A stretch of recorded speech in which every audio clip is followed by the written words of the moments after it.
En esta edición hablamos de la deliberada distorsión de la realidad de lo que sucede en Ucrania, precisamente tras la censura de la administración Putin para que todos los medios de su país en ningún momento puedan informar que se trata de una invasión, de una guerra, y al contrario, los términos que deben utilizar los periodistas y medios de comunicación es que se trata de una operación militar especial.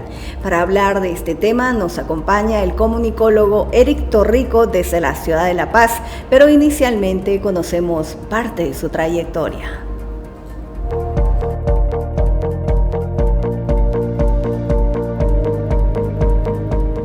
Eric Torrico Villanueva es investigador boliviano, comunicólogo, graduado de la Universidad Católica Boliviana en Ciencias de la Comunicación Social, con estudios de posgrado en Filosofía, Ciencias Políticas, en Educación Superior, como también estudios en el Instituto Internacional de Barcelona en Gobernabilidad y Desarrollo Humano. Fue presidente de la Asociación Boliviana de Investigadores de la Comunicación, vicepresidente de la Asociación de Periodistas de La Paz, fundador de Estudios de la Información y la Comunicación del Sindicato de Trabajadores de la Prensa de La Paz. Actualmente director académico de posgrado en la Universidad Andina Simón Bolívar y autor de varias obras y textos, entre ellos La comunicación desde la democracia, legislación y ética, el rol de la Internet en el periodismo boliviano, como también en Bolivia los medios sumergidos en la confrontación, entre otros libros y artículos publicados en medios nacionales. El doctor Eric Torrico Villanueva es un referente académico en Bolivia y el exterior y es nuestro invitado especial en Cobertura. Para hablar de este tema nos acompaña el comunicólogo Eric Torrico desde la ciudad de La Paz, a quien le damos la bienvenida, y precisamente cuán peligroso es para los medios de comunicación, para los periodistas, que se direccione el contenido informativo, y más cuando se trata de una invasión como la que se está viviendo. Bienvenido, doctor. Muchas gracias, Judith. Buenos días a la audiencia de Cobertura. Es un gusto poder participar en el programa y además hacerlo en esta ocasión en relación con un tema que de repente para algunas personas es distante, no debe preocuparnos, pero sí tenemos que ver las aristas que nos involucran. La guerra, por una parte, es algo que puede poner en riesgo a la humanidad. Si vemos en el fondo el problema, estamos casi frente al nacimiento de un potencial tirano con alcance global. Es una especie de Hitler renacido, y no sé si la humanidad está en condiciones de asumir un momento que puede cambiar radicalmente la vida de todos. Pero además lo que nos llega más inmediatamente es el manejo de la información, evidentemente. Es un manejo condicionado, es un manejo deliberadamente distorsionado, como bien decía Judith, y que nos puede llevar a desconocer la realidad de los hechos. Y esto es lo grave, ¿no? Y no solamente para los periodistas, para los medios informativos, sino para toda la población, porque todos nosotros, como ciudadanos de un país, lo que hacemos es conocer lo que está pasando en nuestro entorno inmediato o en el más lejano, gracias a la información que es canalizada por los diferentes medios, los medios tradicionales, prensa, radio, televisión, y ahora último los llamados nuevos medios, ¿no? Los que muchísima gente utiliza todo el tiempo prácticamente, gracias a los equipos móviles, las redes sociales digitales que transmiten una cantidad de mensajes que no necesariamente nos traen información, además. Y entonces si se produce un bloqueo en estos canales que debieran llevar la información para que todos nosotros veamos lo que está sucediendo, dónde estamos situados, qué podemos pensar al respecto y más todavía qué podemos hacer relación con lo que está aconteciendo, vamos a tener graves problemas. Nos están separando de la realidad, nos están haciendo creer aquello que no es y nos están haciendo vivir en un mundo que no existe. Y todo eso es producto de la manipulación. La manipulación se manifiesta con mucha fuerza en las situaciones de conflicto, porque ahí se juegan intereses y de diverso tamaño. Y en una guerra como la que ha desatado Rusia, los intereses son realmente de alcance global, y entonces la información es una más de las armas que se tiene para lograr determinados objetivos. Esto, por lo tanto, debe preocuparnos seriamente, debemos prestarle atención, debemos intentar entender mejor cuál es este problema y estar preparados para defendernos y para no ser todos nosotros portadores de estas falsificaciones de la realidad. Un tercio prácticamente de su vida, 23 años, está al mando del poder con intervalos en la sucesión de mando Vladimir Putin. Para muchos ha perdido prácticamente la capacidad para poder discernir de lo que realmente está haciendo con el pueblo de Ucrania. Sin embargo, las decisiones todavía en su gobierno se mantienen firmes y hostiles de acuerdo a sus intervenciones. Pero independientemente de lo que pudo haber pasado en una parte de la historia entre Rusia y Ucrania, es tan necesario situar el lado humano. El mismo hecho que los medios tecnológicos ahora permiten ver en tiempo real lo que está sucediendo, pero por el otro lado esa estrategia y ese intento de tergiversar la realidad. Qué complejo se pone el escenario, qué difícil, doctor. Así es, y lo que hay que considerar en este caso, a propósito de la larguísima permanencia de Vladimir Putin en el poder, es esa conexión que hay entre el manejo controlado de la información y el poder político y el poder económico. Este señor, que ha de cumplir 70 años, tiene prácticamente hasta el momento 23 de esos años a cargo del gobierno de Rusia. Todavía le quedan 2 en su mandato actual, pero ya está tramitando desde hace un tiempo una ley que le ha de permitir una reelección en por lo menos 2 periodos más de 6 años cada uno, y él mismo fue quien extendió el periodo de 4 a 6 años, porque antes el gobierno solo duraba 4 años, y entonces es impresionante. Si se llega a cumplir eso, vamos a tener que el señor Vladimir Putin ha de estar gobernando una potencia global como es Rusia hoy por casi 30 años continuos, ¿no? Y esa casi apropiación del poder lleva siempre a la tentación malévola de tener que controlar todos los espacios en que se puede no solo hacer gestión pública, sino controlar los diferentes mecanismos que tienen que ver con el Estado, con la relación con la propia sociedad a la que se gobierna y con el ámbito, obviamente, de las relaciones externas también. Y en esto, como decía, la información se convierte en no solo en un recurso, que lo es, sino en un arma, ¿no? Y los poderosos que tienen al control autoritario, inclusive al absolutismo, que quieren someter a la ciudadanía a sus designios, y ahora además vemos quieren someter a sus designios a otros pueblos, a los pueblos vecinos, y de ahí quién sabe qué más podría pasar.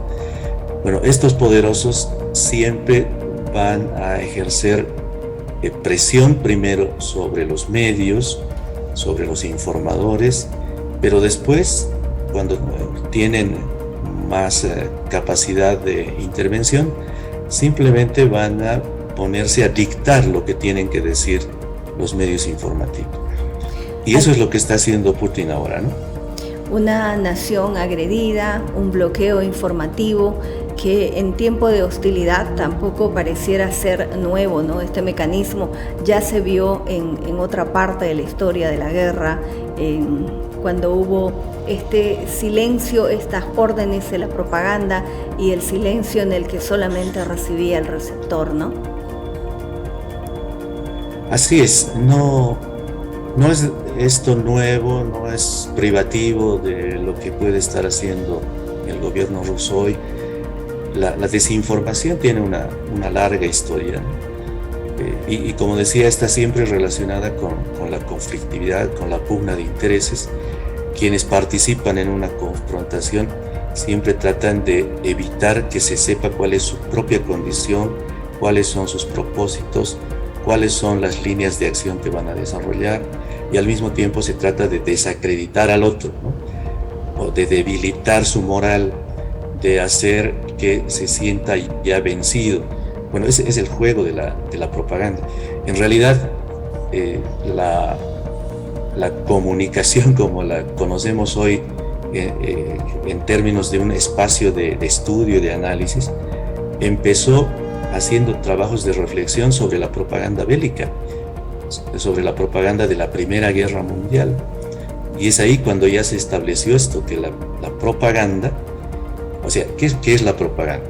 Es la emisión de unos mensajes favorables para el emisor y desfavorables para los destinatarios de esos mensajes, ¿no? Y esa propaganda fue ya establecida como una estrategia de acción de los países que estaban enfrentados en esa Primera Guerra. Y en la Segunda Guerra esto se sistematiza de mejor manera. Ya hay centros especializados, hay recursos económicos, hay personal capacitado para dedicarse a hacer esta propaganda, y es en ese momento en que surge esta idea de la desinformación, tanto en la Unión Soviética, la actual Rusia, como en los Estados Unidos de Norteamérica, ¿no? Y la desinformación, si analizamos la palabra, ¿qué quiere decir? Por un lado tenemos información. Información es dar a conocer algo, hacer saber algo.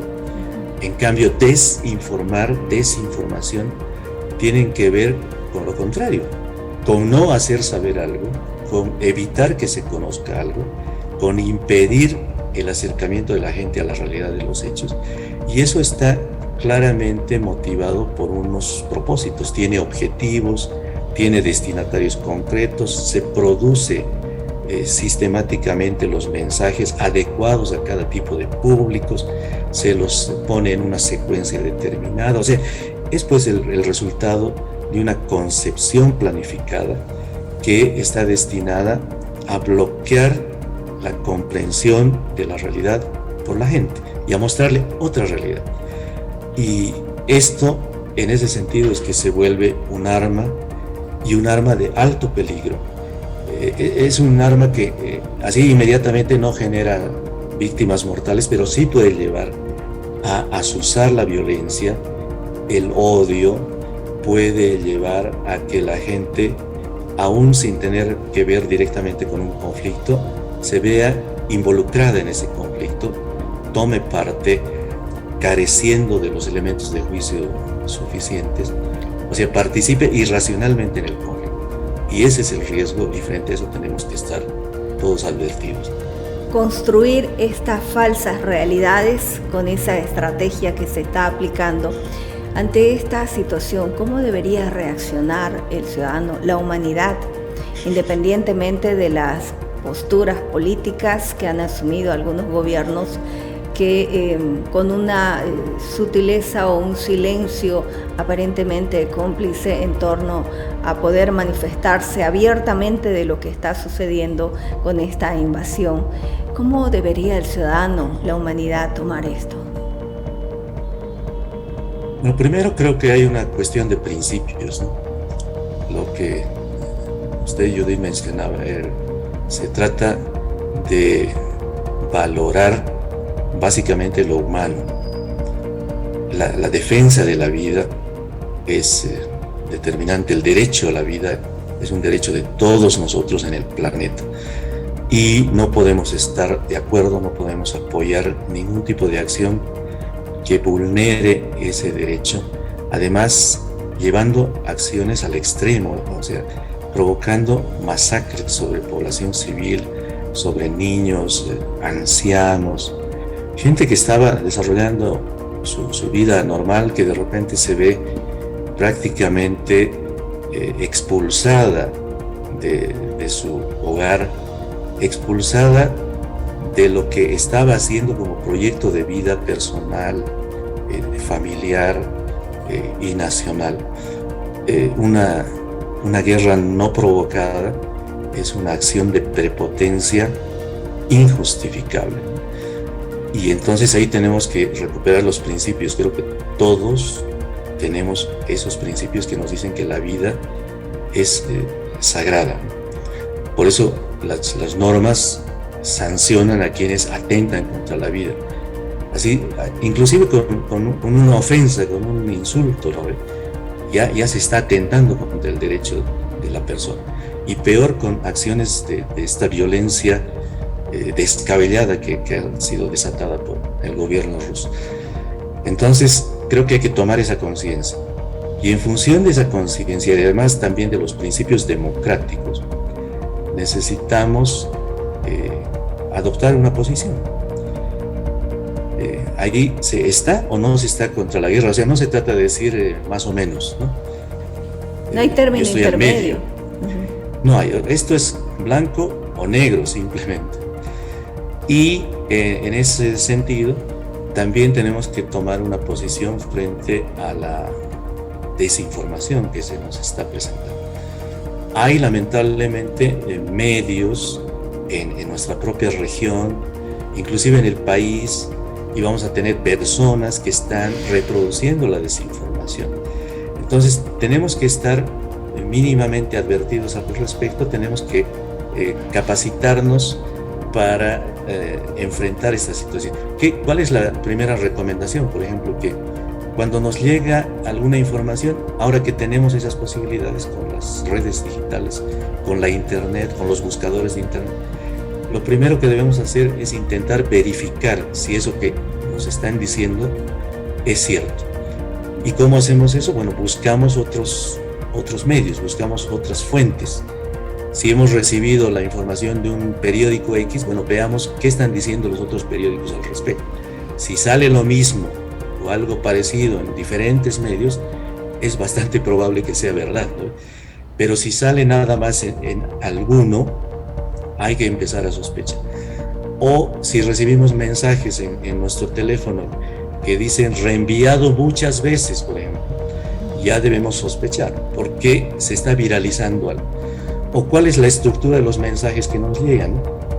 Cuando se usa demasiadas mayúsculas, se usan negritas en los textos, se usan fotografías impactantes, las informaciones que llegan no tienen fecha, no dicen quién las ha emitido. Por ahí viene la desinformación. Pero también hay que ver que esta desinformación a veces es, digamos que, puesta en circulación por personas que hacen declaraciones, a veces son dirigentes de nuestras organizaciones, pueden ser autoridades, pueden ser políticos que emiten opiniones y quizás no están del todo fundamentadas. Entonces todo hay que contrastar en momentos de incertidumbre, porque eso es lo que quiere generar la desinformación, la incertidumbre, la desazón, o sea, el extravío, no saber qué hacer la gente, ¿no? A quién le creemos. Lo que tenemos que hacer es ser más cautos y contrastar las fuentes, verificar la información, por lo menos conversar con los familiares, con los amigos, con los colegas. ¿Cómo será esto antes de estar reproduciendo lo mismo o antes de estar emitiendo nosotros criterio sin tener todas las bases necesarias para ello? Definitivamente, aunque esa posibilidad para los ciudadanos rusos también se acorta, ¿no? Se hace mucho más complicado, tomando en cuenta que todo aquel que manifieste que se trata de la invasión también está amenazado con ser detenido y bajo pena de cárcel, ¿no? Eso en relación a lo que ocurre en Rusia.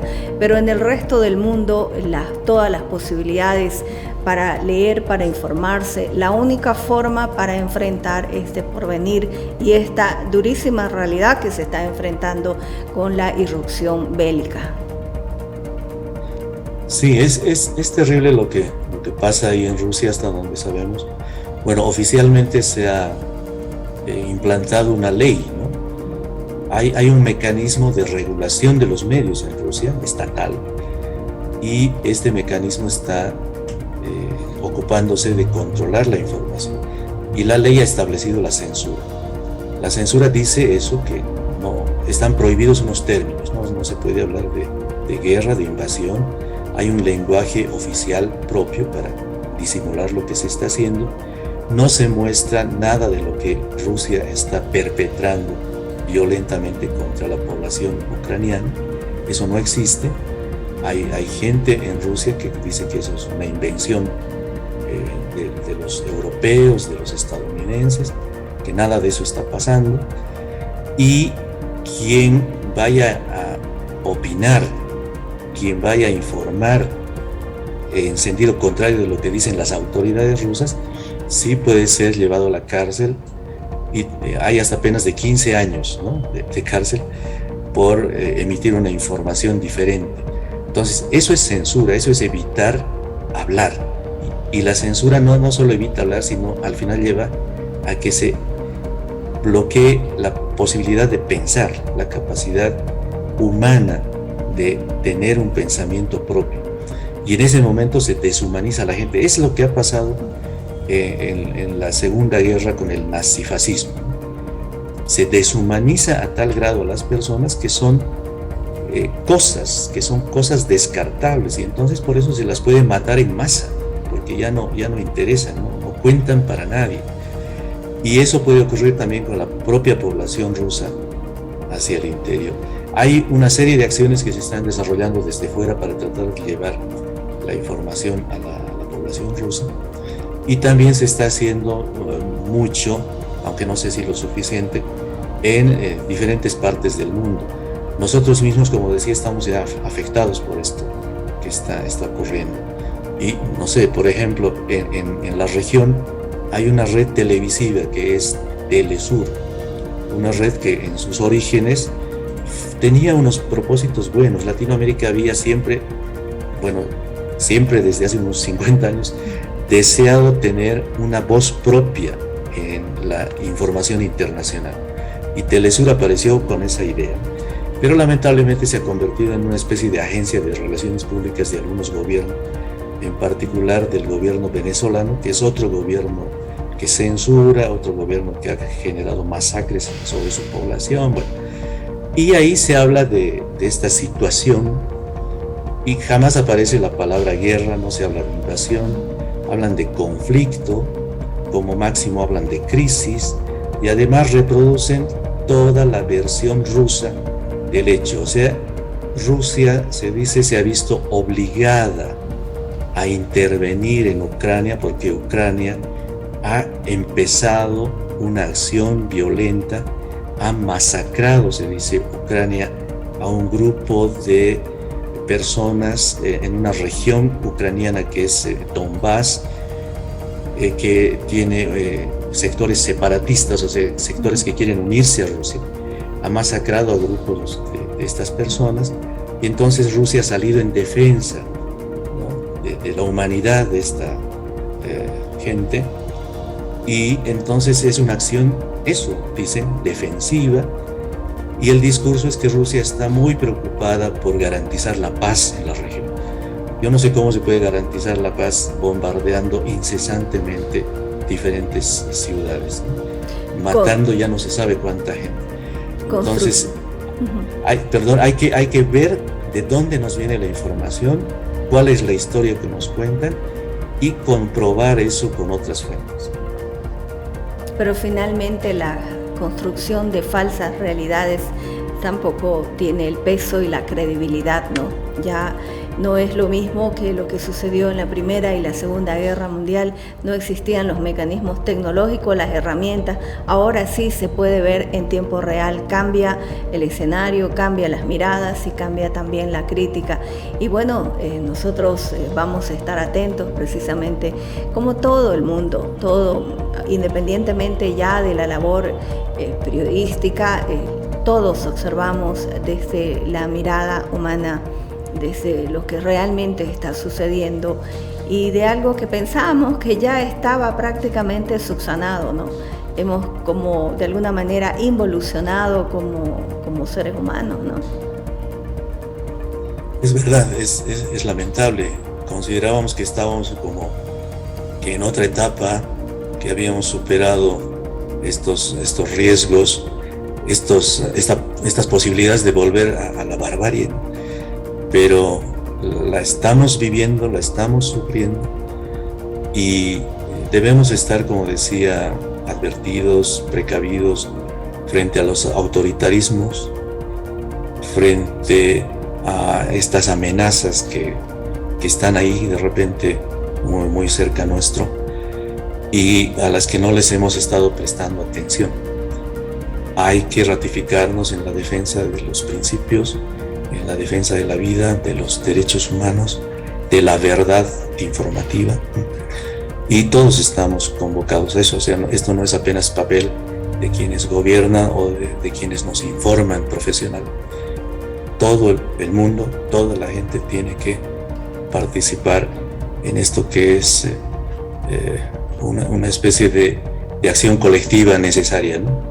Necesitamos informarnos para poder pensar, para poder decidir, para poder actuar, para participar en la vida pública. Muy bien, muchísimas gracias, doctor Torrico, por ese análisis, por esas enriquecedoras palabras en torno a la mirada que usted tiene de lo que está sucediendo desde el ámbito de la comunicación precisamente, y donde vemos también a un gobernante lejos de un accionar democrático, y la única forma, la única herramienta para todos, leer, informarse. Solo de esa forma vamos a enfrentar el porvenir.